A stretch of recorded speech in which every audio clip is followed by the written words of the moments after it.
En una tranquila localidad costera del sur de Italia, conocida como Santa Domenica, sucedió algo que, a simple vista, parecía una simple coincidencia, hasta que no lo fue. La mañana del 3 de mayo de 2022, una niña de 9 años, llamada Lucia Greco, desapareció mientras jugaba en la playa a tan solo 50 metros de su casa. La búsqueda fue inmediata. Participaron vecinos, buzos y helicópteros, pero no había rastro alguno. Sin huellas, sin señales de arrastre, sin testigos. Era como si se hubiese desvanecido. Lo inquietante llegó 5 días después, cuando la niña apareció caminando por la misma playa, con la ropa intacta, sin signos de deshidratación, pero con una expresión en el rostro que no concordaba con su edad. Los médicos dijeron que no había señales de trauma físico, pero algo era evidente. Sus dibujos, su forma de hablar y hasta su escritura habían cambiado. Lucia escribía en un dialecto siciliano del siglo XVI.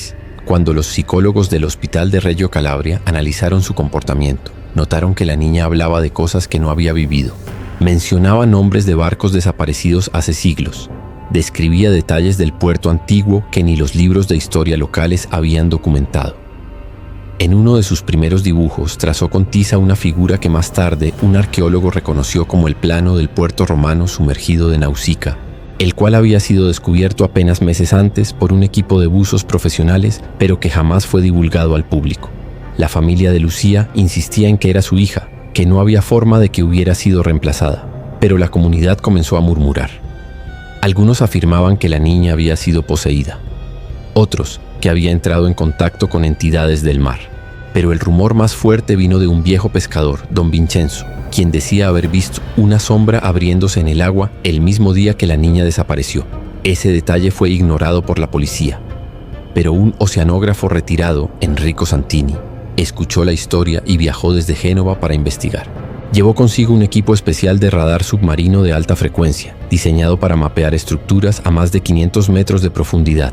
Lo que descubrió fue alarmante.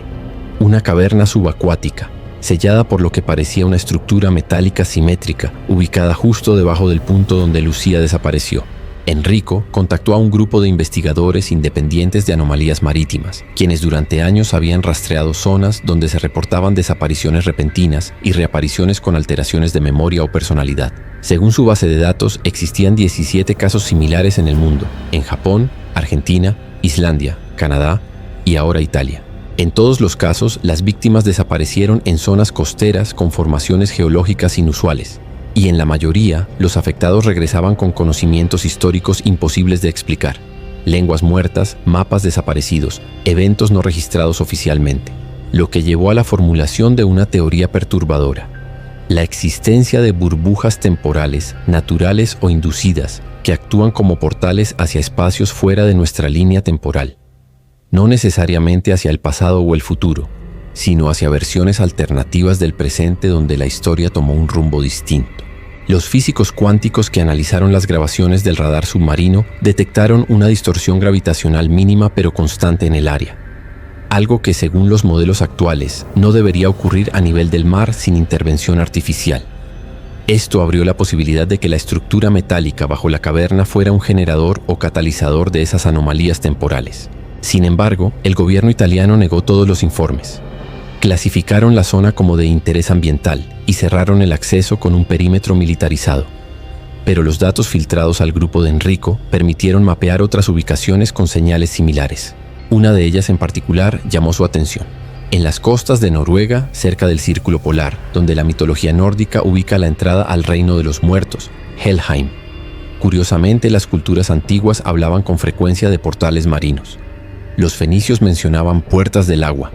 Los celtas hablaban de lagos que se abrían en la luna llena. Y los mayas describían cenotes como portales hacia otros mundos, controlados por seres que medían el tiempo de forma diferente a los humanos. Lucia, después de su regreso, empezó a escribir compulsivamente. Llenó más de 12 cuadernos con símbolos, mapas, coordenadas y fechas. Cuando fueron analizados por expertos en criptografía, descubrieron una secuencia matemática recurrente que coincidía con el patrón de las erupciones solares, más específicamente con aquellas que producen picos de radiación gamma. ¿Y si estas burbujas temporales solo se activan en momentos precisos? ¿Y si hay entidades naturales o no que controlan esos puntos como nodos entre realidades? Un año después, Lucia fue trasladada a una institución privada en Florencia. Los informes sobre su salud mental fueron sellados y la familia recibió una compensación económica para permanecer en silencio. Desde entonces no ha habido entrevistas, ni fotos, ni más noticias sobre ella. Pero en un foro privado de científicos, alguien publicó una fotografía que decía haber sido tomada en una instalación subterránea en Groenlandia. En la imagen aparece una niña con el mismo rostro que Lucia, más alta, con una bata blanca y rodeada de pantallas que proyectan coordenadas oceánicas. Nadie ha podido confirmar si es realmente ella, pero entre las coordenadas una destaca: 14 le de 34 N, 74 de 45 Telebelo. Justo en medio del Caribe, donde según algunos registros perdidos, alguna vez existió la ciudad sumergida de Antica. ¿Es posible que no estemos solos en nuestra línea del tiempo? ¿Y si lo que consideramos historia no es más que una de miles de versiones coexistiendo? ¿Qué pasa si alguien o algo está tratando de abrir paso entre ellas? Suscríbete ahora a Mysterium, secretos del mundo para descubrir los enigmas que nadie más se atreve a revelar. Dale like si crees que el mar aún guarda secretos que la humanidad no está preparada para conocer, porque tal vez el siguiente en cruzar a otra realidad podría ser tú.